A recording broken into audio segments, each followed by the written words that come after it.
Friends, today we are going to study about the menstrual cycle. The menstrual cycle, also called to the monthly cycle, or nowadays it is also called to be the ovarian cycle, which is characteristic feature of the human female one, or the primates, the human-like monkeys, the apes, gorilla, orangutan, chimpanzee, etc., in which bleeding phase is there, which is characteristic feature. And the animals in which no bleeding phase takes place, the mammals, then same is called to be the estrous cycle, or some other animals which takes place. Whereas in case of the human being and the human-like monkeys, the menstrual phase is there. That's called to be the bleeding phase, or also called to be the menses. So menstrual cycle is divided into the four different stages. The very first four different phases. The very first phase is menstrual phase or bleeding phase. This phase, it lasts for 3 to 4 days. In some cases, maybe up to the 7 days even. If it is going beyond this, one should have to consult with the experts, doctors.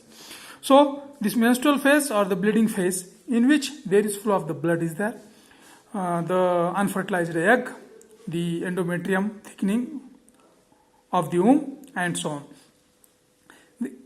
It is thrown out of the body through the vaginal canal. So this is the bleeding phase, and bleeding, it may vary from 50 ml to even some more also. About approximately 50 ml of blood is lost there. So this is the menstrual phase. So the main effect, about the hormones is concerned, the level of the progesterone. So let's take here. The level of the progesterone hormone as well as the estrogen hormone falls.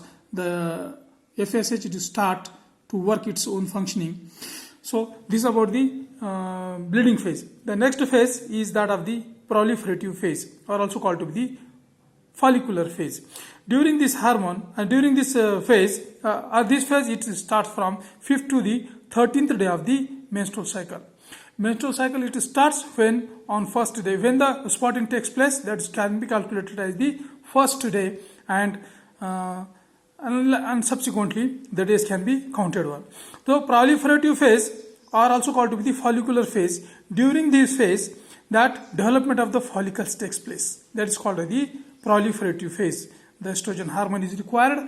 The FSH, as here it is shown that it secretes, that is follicular stimulating hormone. It stimulates follicles to get developed into the mature follicle or graphical follicle. That's why here its level it go high. That is what you call this follicular phase during this phase, up to the 13 days.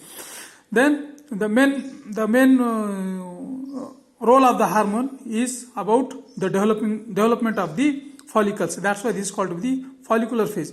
Why so it is called to be the proliferative phase? Because proliferation means increase in cell. That is increase in growth of the follicles is there. That's why it is called to be the proliferative phase.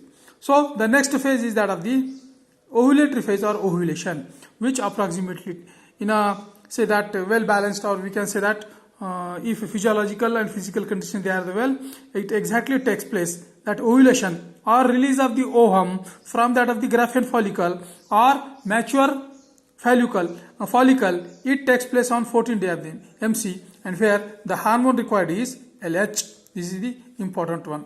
This ovulation phase normally it takes place on 14th day of the menstrual cycle, and release of the ovum is there. The next phase is that of the luteal phase or secretory phase. This luteal phase, here one thing you can notice that during this there is a high increase in level of the LH hormone on 14th day, and after this one again there is decrease in the level of these hormones. Now after the 14 days, when the ovulation takes place, that the next phase starts, that is called to be the luteal phase or secretory phase, which approximately consists of 14 days. So first 14 days here and next 14 days here. So approximately 28 days cycle or 1 month cycle is there. So right from 15 to 28 days, that this cycle it ends. That is called to be the secretory phase or luteal phase.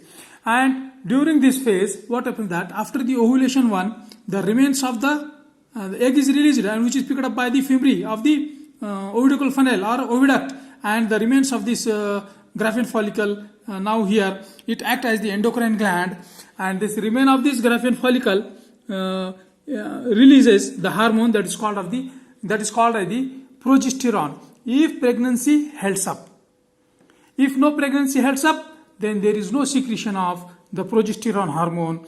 Then the corpus luteum, it gets converted into the corpus albicans and it is thrown out of the body and there is a beginning of the next cycle on the 20th day of the MC. In this way, in four different phases, this cycle is completed.